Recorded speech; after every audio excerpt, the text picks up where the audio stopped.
so we are live. It says we are live, preparing, but I guess we are live. And we are with Daniel. You would say your family name again? Rechtschaffen? Rechtschaffen. Rechtschaffen. Hi. And I'm really, again, excited to be with you and to talk about mindfulness in education. And as I said, I'm just saying it now that I was really thrilled from your creative work with kids and with teachers. And I think like we really need it more. And sometimes I remember my days in school, and I see also my kids. I have a 10 years old and a 7 years old, and I still think that not enough things changed in the last 30 years. And I would be very happy to hear from you.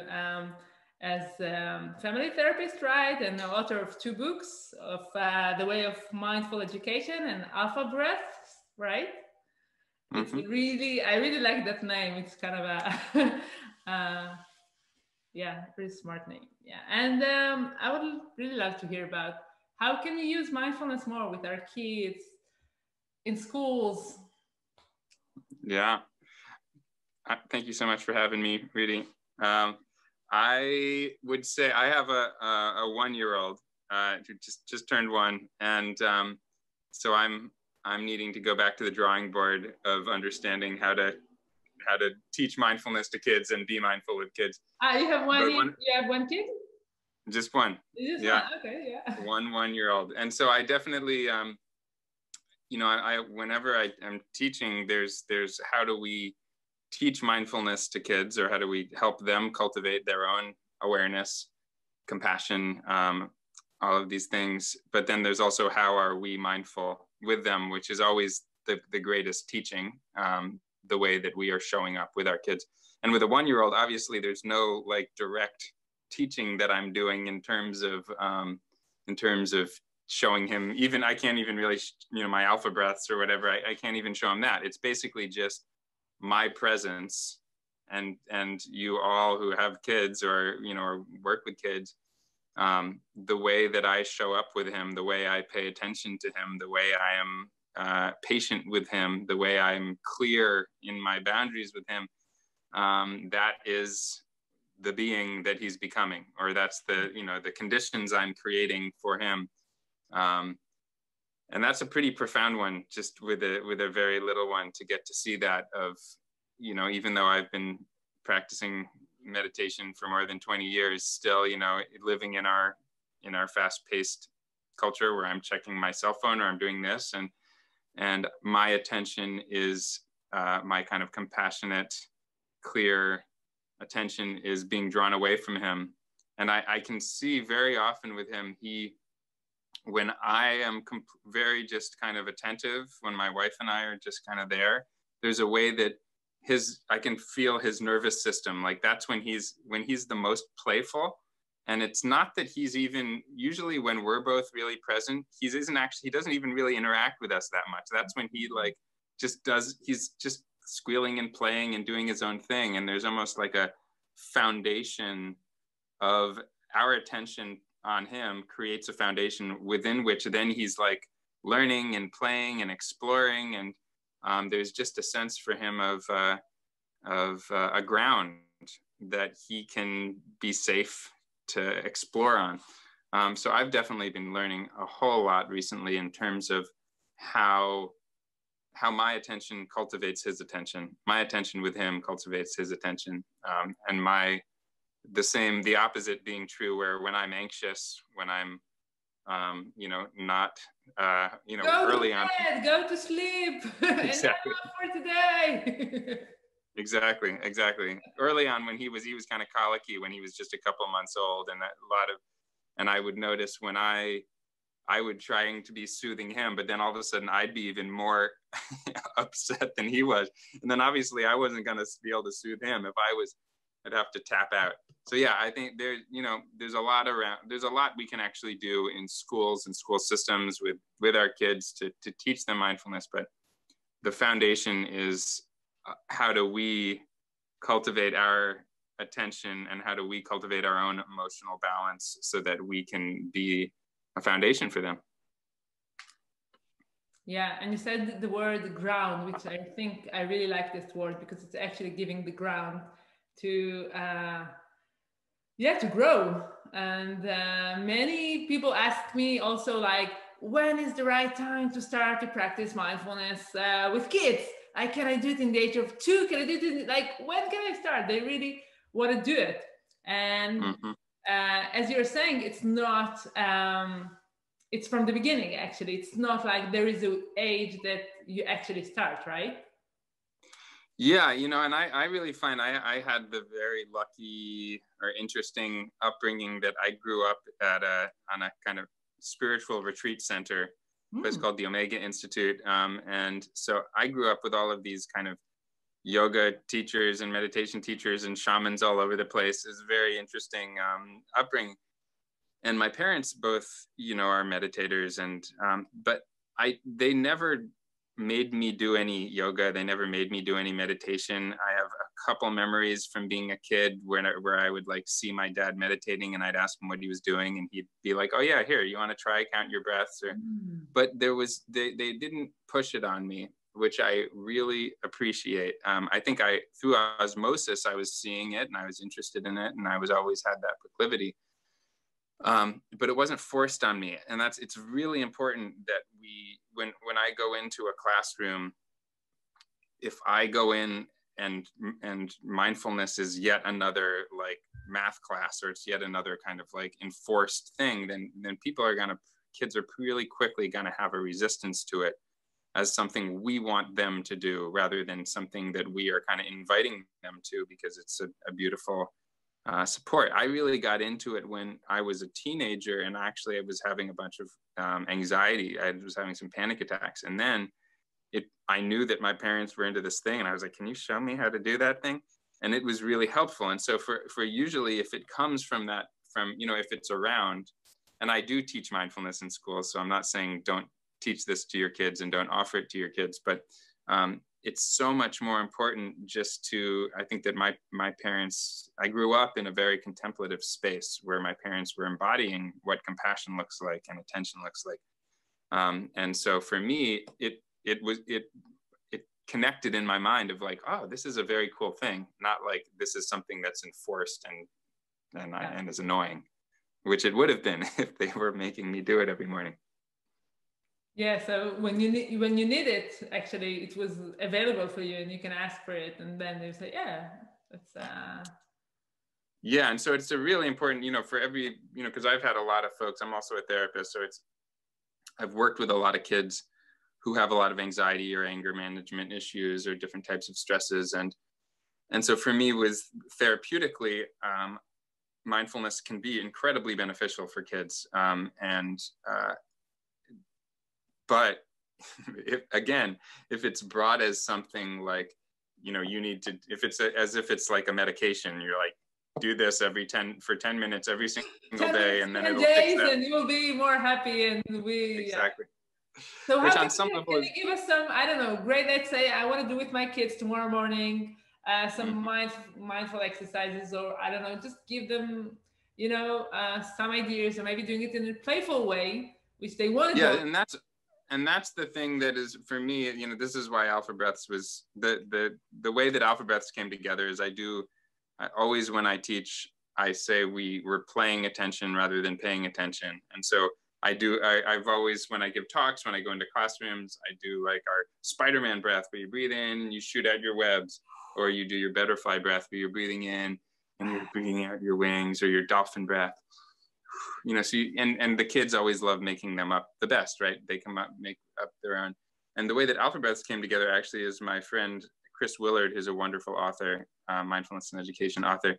He came up to me and said, "Hey, I came up with this kids book idea, you know, that basically was all of your ideas, you know, like having been inspired by all those." And he came up with the name Alpha Breaths and put it together, and we kind of created it together. But so there's when we're having a second, Alpha Breaths 2 is coming out too. So we have a lot of different, there's a lot of different ways that you can basically gamify these practices. You can make them fun. And then they're going to be engaging. And basically for me, often when I go into a classroom, as I was saying before, if I say to a classroom, okay, everybody, this is what mindfulness is. Everybody sit down, be quiet, close your eyes. It's going to feel like, a prison sentence, right? We're enforcing this thing. But if I go in and kind of read the room and say like, hey, let's all listen to some music. And when I press the pause, let's all freeze wherever we are and kind of notice what's going on inside. Okay, turn it back on, dance, or, there's a million different ways that we could do that. Often I'll say like, let's do some shaking and then freeze or whatever, but basically if you just start with the freeze, it's going to be too much. Often it is too much for kids. It's too much for adults often too. If you take a random assortment of adults and say, close your eyes, feel what's inside. We have such a backlog of stress, of worry that like we stop and it's just like, that does not feel good. And so most people, when their experience and connection to mindfulness is one of like real frustration and annoyance, which is why often folks kind of stop doing it because they're like, this sucks. And so for adults too, you need to figure out like, what's the range within which this is actually an enjoyable or at least a really engaging and interesting, empowering experience. So for kids, if you have them shake, if you have them dance, if you do some movements, and then, okay, 5 seconds, stop, what's going on inside? And then you have some discussions, even if the kid says, oh, when I stopped, I felt like it was like all this motion going on in my body. And I'll say, wow, perfect, good mindfulness. You really just noticed what was going on inside. So we're really working on, the being successful at mindfulness is not having a completely calm mind, right? That's not actually the point. Yeah, and I know some people, when they ask like, how was your mindfulness practice? Also for kids, they want to hear the answer, it was really calm, or I liked it, but no, it's many times it's not. It's what it is. Even for somebody like you, for me, who've been practicing for a long time, still I sit down sometimes or just walking around and check in, and there's a lot stirred up, right? And one time you sit down and practice, and there's a beautiful calmness, lovely, delicious, and then the next time you sit down, it's chaos. Once a week, yeah. Sadness. Yeah. And eventually you start realizing the being good at mindfulness is being open to whatever is there in that moment, whether it's anger or joy or calmness or chaos. And so it's really important with kids to get into, to really help them. Yeah, what we're doing is we're learning to understand what's happening inside and all around us, and to have deeper clarity and presence and acceptance, rather than it needing to look a particular way. Because so many kids have so much stress, especially right now, that just to, it's easy to get them thinking that they're doing something wrong if their mind is chaotic, or if they're stressed, or they're worried, or they're angry, rather than saying, no, perfect, you're angry, great, good mindfulness, you're noticing all that's in there. Yeah, but many times we really want to help them. When I see my it's a baby. There's a baby at the door trying to get in. Great. Yeah, when I see my kids, for example, when they have stress, I feel my body that I really want to take the stress out of them. It's for a parent, it's really hard to feel your kid in stress. Now, when I see other kids, no problem. It's okay, I can deal with it. But when I see my own kids, it's like, how can I, especially if it's, like big stress or really anxiety, there is really the desire to take it from them and help them. And it's hard to say, yeah, this is what you're experiencing now.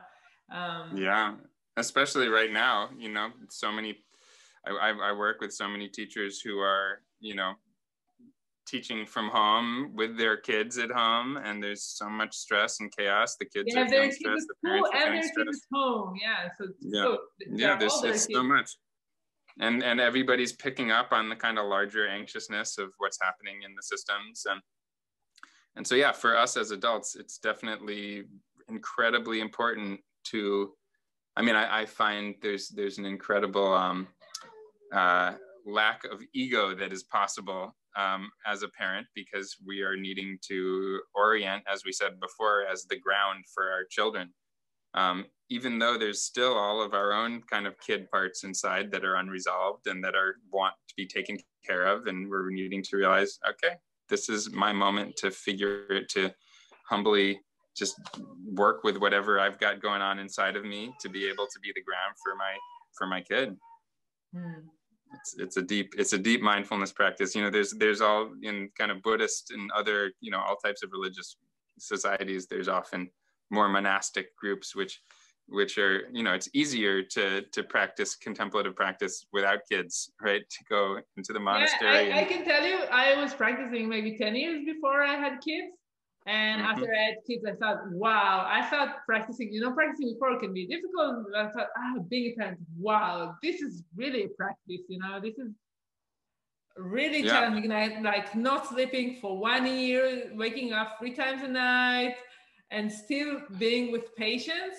I was wow, this is it's intense. And there's the aspect actually. of and there's the aspect of it where, you know, we all have different parts of ourselves, you know, our own anxious kid part and our scared parts and our frustrated parts, and there's certain parts of ourselves that only get elicited by our kids or by our parents. You know, you go and you see your family and you notice, oh wow, I thought I was so calm and happy, and then I think Moen talked a lot about it, right? Yeah, exactly. Exactly. And so for us, you know, with kids, it's you know, it's triggering. And as you said, if your kid is sick or is upset about something or crying, you know, it brings out parts of ourselves that if you were a monk just meditating, you probably wouldn't have to. I mean, it's amazing to be able to go and be alone, to be able to really enter into that stillness and silence, to be with yourself. It's pretty hard as a parent, but there's some deep levels of personal work you can do if you kind of are open to doing it with kids. And when you talk with teachers, for example, which I know it's really hard job, like maybe the hardest, they have a lot of pressure from you know, from up, and also they need to give the best education and love to the kids in the classroom. Sometimes they have a lot of kids, and there is all the discipline as well. And I feel sometimes they are so stressed from all the situation that it's really hard for them. Like, I really feel that it's a big thing being a teacher. It's very big. You know, something that teaching I've been really exploring recently is this idea I talk about of these 3 R's of mindfulness, which I call the regulation, resilience, and then more kind of realization. And the regulation piece, and it's kind of like a Maslow's hierarchy of needs. It's kind of stacking. So the first one, which is regulation, which is the ground that we were talking about, of for teachers, especially if you're, you know, teaching from home, you've got kids at home, you know, or even not, just being in, like for me, right when the pandemic started, my anxiety level, I could feel it rise. Also, I live in California, where there was a fire 5 miles from my house, right? And so again, you know, the fires are rising, the stress is rising. And when we're dysregulated, we're just no good at teaching, right? We're no good at holding emotional space. We're no good at actually imparting knowledge. And so the first step is, how do we, you know, find this kind of ground? And there, you know, I do this with kids around what I call the stress thermometer, where, you know, you get up to a 7, 8, or 9. And once you're up there, you know, it's you also on the reciprocal, on the other side, you can't learn, right? There's a lot of neuroscience that shows when you're at an 8, 9, 10, the brain is, you know, it's looking left and right kind of out of precaution. So it's not actually able to intake, right?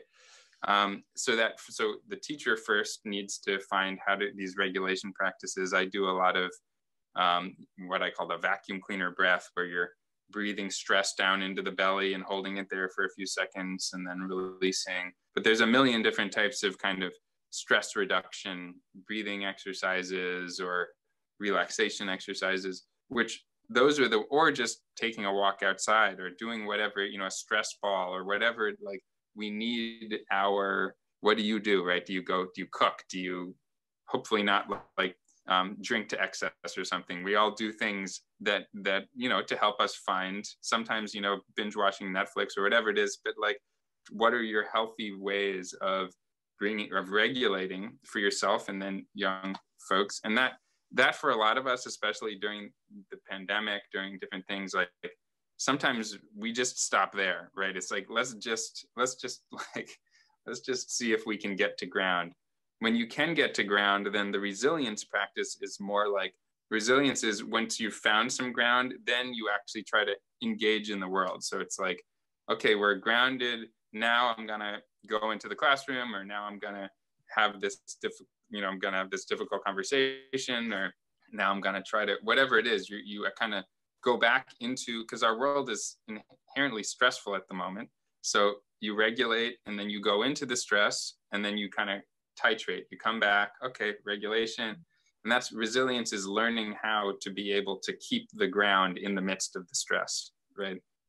And then once we do, like, this is the movement, right? This is the movement, yeah, because, you know, this is, and it goes to the monks in the cave, you know, like if you're just a monk in a cave and you don't have, you know, if you want to just completely get rid of the stressors, that's great. And you can just meditate. Beautiful. We all could use that sometimes. But if you're going to stay as a teacher, or if you're going to have kids, or if you're going to basically just, I mean, monks, you have stressors too. I've lived in different monasteries, you know, you can't get away from it. You're just basically reducing the stress level. You're still mortal in there. Someone took your ball, used your ball. Like, where is my ball? Exactly. Exactly. You can't help it. You still get a rash somewhere. You get this. You know, you're still, you know, you're human. But yeah, if you're gonna live in our modern world with all the concerns that we have, then I mean, it's an important piece where, you know, like here, you know, in the U.S. here, as everybody in the world knows, you know, we've just had an election, which is still kind of in its insane form. And for me, I had to, you know, you can either work with the stress, like reducing stressors is helpful, and resilience, right? So you build your you build your ground so you can meet the stressors. And if you can build your ground enough, like a kind of Gandhi figure or something, you know, somebody who, like Martin Luther King, you build enough resilient, you know, ground that you can fight on the front lines and still stay grounded. We all want that. That's miraculous. But most of us, like, we're not that good at it. So we were like for me with the election, I was like, I'm only going to check the news once every morning for like 5-10 minutes. Like, that's it. Because I know that if I keep checking it, it's just every time I check it, it rises my stress. And I'm like, I want to be able to engage with this in a good way. So I need to actually reduce stress levels, build ground, reduce stress levels, so that I can go back and forth. But if it keeps coming in, it's gonna blow my grounding out. Yeah, and what you're saying actually, and many people think that mindfulness actually is, you know, going backwards and that's it. But actually, as you said, it's like going inside, building resilience, and then doing action in the world and actually influence the world, and not just staying on the cushion or just, you know, being with your breath and that's it. It's actually like act in a good way that is really helpful, and not overwhelmed by the stress. You can actually cope with some levels of stress, and also react in a good way. And that's what, you know, the third R that I talk about, the realization really is around, like, looking at, once you are resilient, then I think of it as you can open your eyes wider to the systems within that we're nested within, that are causing the stressors in the first place, right? So there's a way that I work a lot with whole school systems. And so when a school comes to me and says, hey, we want to teach our kids mindfulness, often what they're just saying is that first R of regulation. They're just saying, we want our kids to be calm and relaxed, but we don't want to actually have to work on what we're teaching and how we're teaching it, which is often why a big part of the reason why the kids are stressed in the first place. So of course we want kids to have that ground, and to be resilient. But then often we never get to the point where we really ask, why are we all so stressed, right? What is it about the way that the pace at which we're living, the ways that we're teaching kids where they're just sitting in their desks for hours, and there's all of these structural issues, whether we're talking about racism, whether we're talking about ecological destruction in the way that we're living with our planet. There's all of these things which are causing great stress because of the way we're living. So that third one, and oftentimes people, say, like, if you're a refugee or if you don't have food to eat, right, you can't really think of that third R very much. You just need to think of protecting yourself. But if you have enough, like me here in my world, even though like with the fires, of course, you got to come back to level one. But at the moment, everything's calm. The rains came. My body, I feel regulated. I feel resilient. Okay, let's see how I can be in relationship with these larger systems so that kids aren't inherently stressed all the time, and that we are able to raise a generation that's in better relationship with the earth. So for me, mindfulness is deeply about that, right? Mindfulness is not just about breathing. Mindfulness is about opening our eyes really wide and seeing how are we, sorry, you said my eyes and then you just disappeared. Yeah, how are we in relationship with the planet? And I have a lot of exercises with that. A really basic thing I do with kids is, I take like a marker or something, and say, okay, let's look at this. And let's really do a mindfulness practice of looking at it, touching it, kind of getting a sensory awareness. Now let's really get a kind of deeper look at what is this? What is the material it's made from? Where does it come from?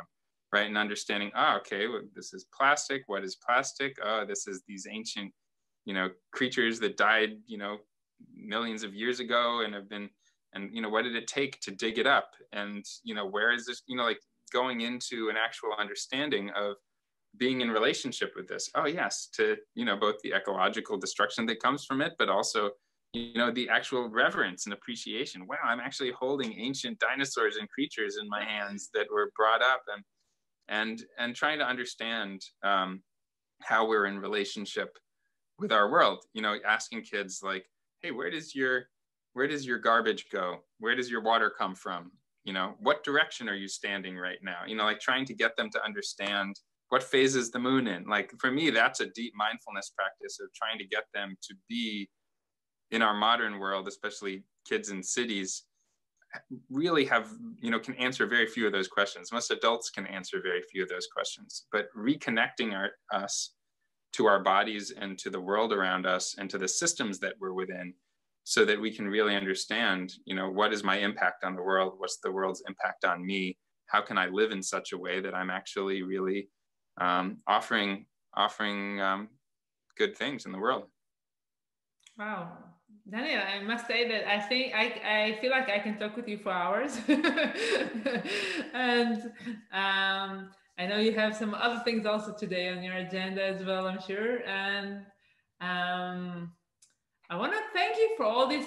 First of all, I feel that you, as I said also before, that you bring really a good energy and also a lot of creativity that comes from the moment. It's not only, things that many things you plan, but also many things you do, like kind of like, as you said before, when you go into the class, you just bring your ideas and your creative ideas. And I think it's kind of also giving ourselves the freedom to play, as you say, play attention.